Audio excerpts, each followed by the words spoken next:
একটি অনাথ শিশু, বয়স মাত্র 12 কিংবা 13। সেই শিশুকে দুইজন বন্ধু বাসায় ডেকে নিয়ে শোন করে। আমরা যতটুকু তথ্যের ভিত্তিতে জানতে পেরেছি, এই ঘরেই গতকাল 12 থেকে 13 বছরের সেই নিষ্পাপ শিশুটিকে এনে দুজন বন্ধু মিলে শোন করেছে। একটা মেয়ে, এলাকার মেয়েরে করা হয়েছে। তার বাসা ওই যে আশেপাশে, আমাদের এলাকার আশেপাশে। এই সেই দরজা, যেই দরজা দিয়েই গতকাল সেই মেয়েটিকে নেওয়া হয়েছে।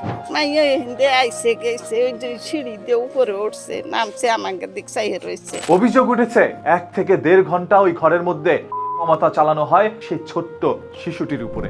আবির হোসেন এই মেয়েটিকে ডেকে নিয়ে যায় এবং তার বন্ধু প্রিন্স সহ তারা দুইজনে পালাক্রমে তাকে ধর্ষণ করে। আশেপাশের লোকজন তার চিৎকারের শব্দটুকু কান দিয়ে শুনছিল না। এসে যখন এই বাসার পাশের গেটটাকে দেখলাম, সেটাও তালাবদ্ধ। তারা নাকি তাদের কর্মস্থলে গিয়েছে। উপরে 2-1 লোককে আমরা পেয়েছি, যারা আমরা জিজ্ঞাসাবাদে তারা বলছে যে এরকম কোনো ঘটনার তথ্যই তারা জানে না।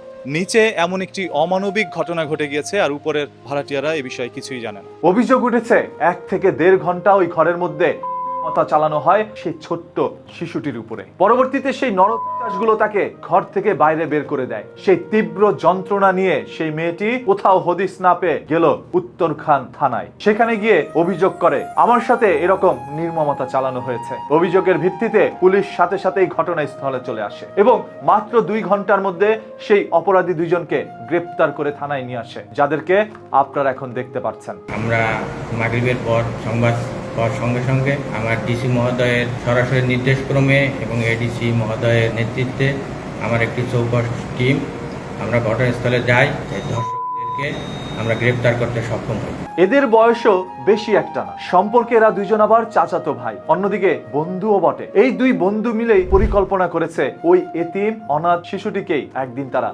করবে। তাদের পরিকল্পনা অনুযায়ী এরকম একটি কাজ ঘটায়। সেই ছোট্ট মেয়েটির মা বাবা থাকতেও জানো নেই। এতিম এই শিশুটিকে লালন পালন করছিলেন উত্তরখান হেলাল মার্কেট এলাকার একজন বৃদ্ধা। যদিও সেই বৃদ্ধার কাছে আমরা জানতে চাইলে সে আমাদের সামনে আসেনি। এছাড়াও যেই বাসায় এরকম একটি নির্মমতা চালানো হয়েছে, সেই বাসার কোনো মানুষ আমাদেরকে কোনো সাক্ষাৎকারও দিতে চায়নি। সবাই যেন চেয়েছিল এই ঘটনাটি গোপনেই যেন ধামাচাপা হয়ে যায়। কেন এলাকাবাসী এই ঘটনাটিকে ধামাচাপা দিতে চাচ্ছিল? আমরা যখন কারো প্রতি মাইক ঘুরাচ্ছিলাম, বলছিলাম এই ঘটনার সম্পর্কে আপনারা কে কতটুকু জানেন আমাদেরকে জানান, যাতে করে ওই ছোট্ট শিশুটা তার বিচার পায়। কিন্তু সবাই বলছিল আমরা তো কিছুই জানি না, কখন ঘটছে, কি ঘটেছে, উল্টো আমাদেরকে প্রশ্ন করা হচ্ছিল। আমরা অনেকটা বিভ্রান্তে পড়ে যাই। আসলে কি এমন কোনো ঘটনা ঘটেছে, নাকি সম্পূর্ণ একটি গুজব? যদি গুজবই হতো তাহলে ওই থানার ভারপ্রাপ্ত পুলিশ কর্মকর্তা ওসি জনাব হাবিবুর রহমান এই কথাগুলো বলতেন না। আজকে দুপুরে হেলাল মার্কেট এলাকায় একটা অনাথ মেয়ে, জনৈক ব্যক্তির বাড়িতে সে অনাথ হিসেবে বসবাস করত। একজন প্রিন্স এবং আবির হোসেন সহ তারা দুইজনে পালাক্রমে তাকে ধর্ষণ করে। পুলিশের ভাষ্য মতে এরকম একটি কাজ সংগঠিত হয়েছে। এলাকার কিছু সংখ্যক মানুষ ক্যামেরার আড়ালে আমাদেরকে সবকিছু বলল, ক্যামেরার সামনে কিছুই বলতে চাচ্ছিল না। সেই 2 অপরাধী কতটুকু ক্ষমতাশালী, যার কারণে কেউ তাদের বিরুদ্ধে কথা বলছে না, কেউ এই সত্যটা উন্মোচন করতে চাচ্ছে না, যেন গোপনে রেখে দেওয়ার চেষ্টা। রাজধানীর ঢাকার উত্তরার পাশেই অবস্থিত উত্তরখানে এমন একটি ঘটনা মেনে নেওয়া যায় না। উত্তরখানে একের পর এক এই ধরনের ঘটনা ঘটেই চলেছে। কিছুদিন আগে একটি মহিলাকে শ্বাসরুদ্ধ করে দুনিয়া থেকে সরিয়ে দেওয়া হয়েছে। এর পরবর্তীতে দাদিকে নিজের নাতি আবার শ্বাসরুদ্ধ করে দুনিয়া থেকে সরিয়ে দিয়েছে। কখনো কোন নেতার বাড়ির পাশে শব্দ, কখনো ঢাকা 18 আসনের এমপি ও জেলা প্রশাসকের উপরে ঝাঁপিয়ে পড়ার চেষ্টা, কখনো আবার দক্ষিণ খানের আইনুসবাগ থেকে একজনকে উঠিয়ে এনে উত্তর খানের রহমান নগরে এনে গুলি করে।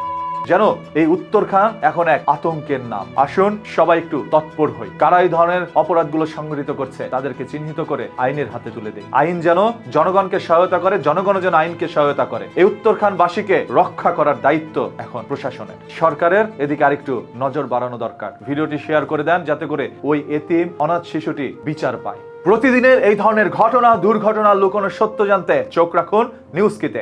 পেজটাকে এখনই ফলো করে রাখেন।